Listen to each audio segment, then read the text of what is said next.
All right, welcome to the Explainer. Today we are jumping headfirst into one of the Bible's most intense and honestly mysterious prophecies. We're talking about the vision of the harlot and the beast in Revelation chapter 17. Okay, so right out of the gate, the Apostle John is shown this incredible vision. And we're faced with these two, really cryptic figures. This powerful woman called a harlot, and she's in this strange alliance with a terrifying Scarlet Beast. This whole chapter is a massive mystery, and our job is to try and piece it all together. So the big question is, who is this woman? And what in the world is this beast she's riding? The text itself is practically begging us to dig deeper. These figures are packed with symbolism, and if we can understand them, we can unlock the whole prophecy. So let's start piecing together the clues the Bible gives us, and we'll begin with the woman. Okay, part 1 of our investigation, unmasking the Great Harlot. Our first job is to figure out the identity of this incredibly powerful and corrupting character. She gets a name, Babylon the Great, and a description that's, well, it's both stunningly rich and really, really disturbing. So let's look at her profile. She's dressed in purple, scarlet, gold, precious stones. She's got a golden cup. But inside that cup, abominations. There's a name on her forehead, and she's described as being drunk with the blood of saints. She sits on many waters, which we're told means she has influence over all kinds of peoples and nations. And she's called the mother of harlots. So this whole picture is one of incredible wealth, right? It's all this outward beauty, but it's completely counterfeit. Her golden cup is just full of spiritual poison.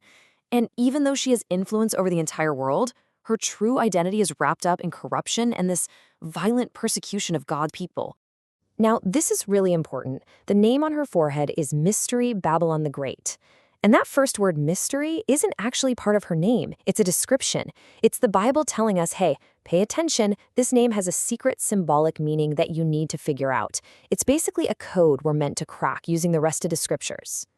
So who is she? Well, over the centuries, people have come up with a lot of theories. Some think it's a literal, rebuilt city of Babylon in Iraq. Others point to the ancient Roman Empire that persecuted Christians. The Protestant reformers famously saw it as the Roman Catholic Church, and some see it as a future one-world apostate religion. But you know what? If we stick to the principle of letting the Bible interpret itself, a very different, and I think, very compelling case starts to build. And here is clue number 1, and it's a big one. Let's look at Revelation 11:8. It says, "And their dead bodies will lie in the street of the great city," which spiritually is called Sodom and Egypt, where also our Lord was crucified. You see that? The Bible itself defines the great city for us. It's the place where our Lord was crucified. And, well, there's only one city on the planet that fits that description, and that's Jerusalem. And this idea of harlotry, it's not something new that just pops up in Revelation. Not at all. In the Old Testament, that term is used over and over again, almost always to talk about Israel's spiritual unfaithfulness to its covenant with God. Prophets like Hosea and Jeremiah use this powerful symbol to describe Israel turning away from God, chasing after idols, or putting its trust in other nations. And check out this comparison. It is just, wow. It's a tale of two foreheads. The high priest of Israel wore a gold plate on his forehead, and on it was inscribed, "Holiness to the Lord." Now look at the harlot. She has a name on her forehead, Mystery Babylon the Great. It's a direct, shocking contrast, isn't it? It feels like her entire description is a deliberate, twisted counterfeit of Israel's most holy offices. Okay, clue number 2. Remember how the harlot is drunk with the blood of the saints? Well, listen to what Jesus himself says in Matthew 23. "Therefore, I am sending you prophets. Some of them you will kill and crucify, so that upon you may come all the righteous blood shed on the earth." Wow. Jesus himself holds the leadership of Jerusalem in his day, responsible for the blood of all the righteous prophets. The connection to Revelation's description it's just uncanny. So when you step back, you see that Revelation is showing us this huge contrast. It's a tale of two Jerusalems, really. You have the harlot, who represents the corrupt Jerusalem below, the unfaithful city on earth, and then you have the bride, who is the pure, new Jerusalem coming down from heaven, the holy city, the wife of the Lamb. It's the ultimate showdown between unfaithfulness and faithfulness. All right, let's switch gears. We've investigated the harlot, but now we have to talk about her accomplice. We need to identify this terrifying Scarlet Beast she's riding, the raw political power that's holding her up. So if you put the beast from our chapter, Revelation 17, Side by side with the beast from the sea back in Revelation 13, you just can't miss the similarities. Both have 7 heads and 10 horns. Both are covered in blasphemous names. One was and is not and is to come, while the other had a fatal wound that was healed. One comes out of the abyss, the other out of the sea. The conclusion seems pretty clear. They're one and the same entity.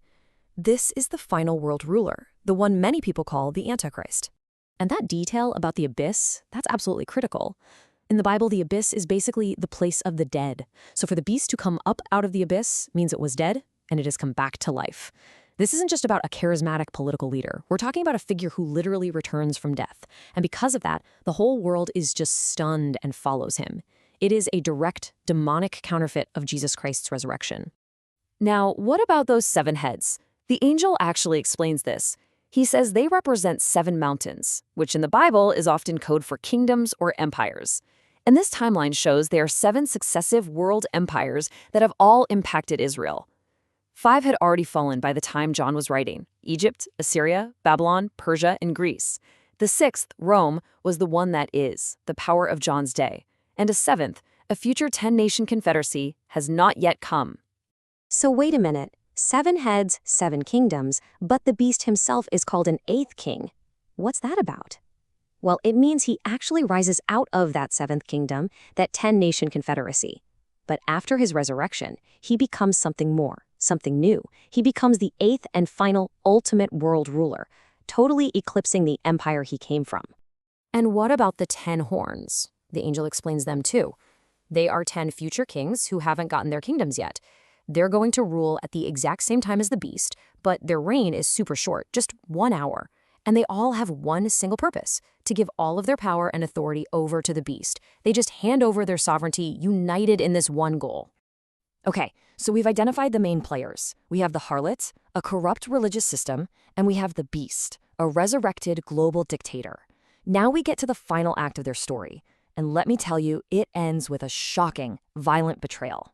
Listen to this from Revelation 17:16. And the 10 horns which you saw on the beast, these will hate the harlot, make her desolate and naked, eat her flesh, and burn her with fire. Can you believe that?